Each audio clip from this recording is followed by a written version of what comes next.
So welcome, everybody. Nice to see you guys. And good to see you. Maybe we just quickly start with a short sort of intro as to what we're doing. But for those of you that are joining us, we've been talking with the American Society of Home Inspectors, ASHI, for a little while, learning about what they do and comparing what we do. And I think there's lots of things we can learn from each other. So in this session, what we're trying to do is really just get a bit more detail about how things work in America. I think there are some significant differences to what we do, and perhaps we'll find out about that. But maybe we could just quickly run around and do a quick intro as to who we are and what we do. So maybe start with you, Wes. I'm Wes Cregan. I'm an inspector. I work with John down in the bottom corner there, John Weiberg, at Greenlink Home Inspections and Green Talk Engineering. We do we cover home inspections and engineering for structural defects and the like.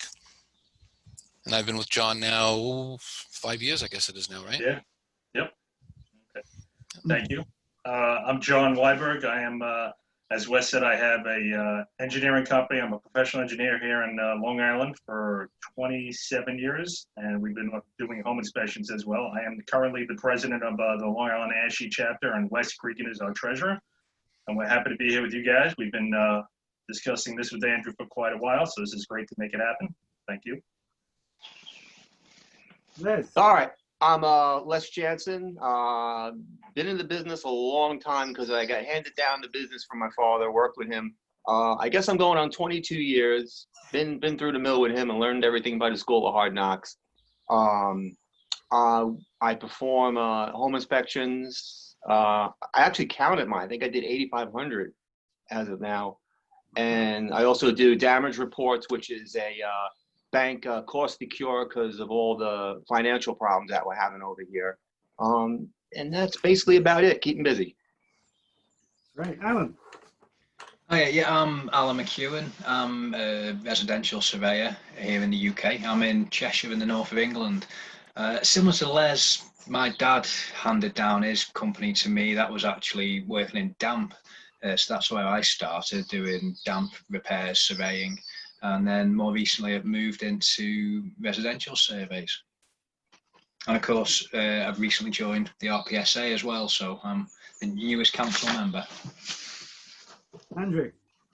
Yes, I'm Andrew McColl. I'm a surveyor. I'm also a council member of the RPSA. I have a responsibility for the panel system we have, panel management. I have met John and I've met Wes when I was in New York last year, and they were very, very good hosts and took me out for the day. And I've been in houses and looked under houses and even had the odd sneaky beer at the end of the day. Fantastic. And I'm Al Milstein, you can call me Al. And so I'm chairman of the Residential Property Surveyors Association. And RPSA is a not-for-profit professional association representing independent surveyors. We're run by a volunteer council of 10 councillors. We also have a panel, so we receive survey instructions which we can send out to directly to our members. And then most of our members would work independently as well, getting their own survey instructions. And I suppose that's one of the sort of first places I'd like to really start and say, you know, that when we get our instructions for survey inspections, they often come from the real estate agent as a referral from them, or from the lawyer who's acting for the buyer.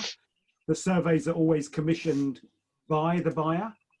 How does it happen for you guys? I think it's pretty much the same, right? We get referrals from attorneys occasionally. We get referrals from customers, prior customers that refer us to family members. We get a few off the internet. John, you could pick up the rest of it. Yeah, I would say for us, we've been doing this a long time now. So most of our business does come in from referral work.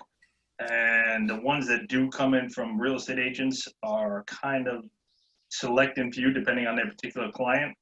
If they want to have a inspection done well, or if it's certainly a relative, we'll get that. I know if you're starting out in this business, you want to hook up with some real estate agents, but certainly lawyers are going to be a great resource. Real estate attorneys, if you can get that, that's a consistent flow. And our company gets a lot of work from other home inspectors as well, going in and doing structural consultations. So, what about you, Les?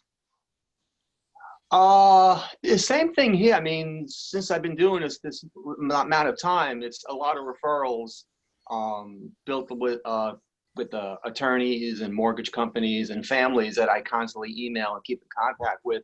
But being involved with the teaching at Malloy College with the home inspectors, speaking for a lot of the new guys that are out there that we speak to, that's really tough is a lot of them don't have the benefit that we have. They're out there on these companies online that have to pay per referrals, and they don't even get it all the time. And then when they're on there, they have to compete for pricing, and sometimes they're doing prices that discounted 30 to 40% of what really the going rate's supposed to be.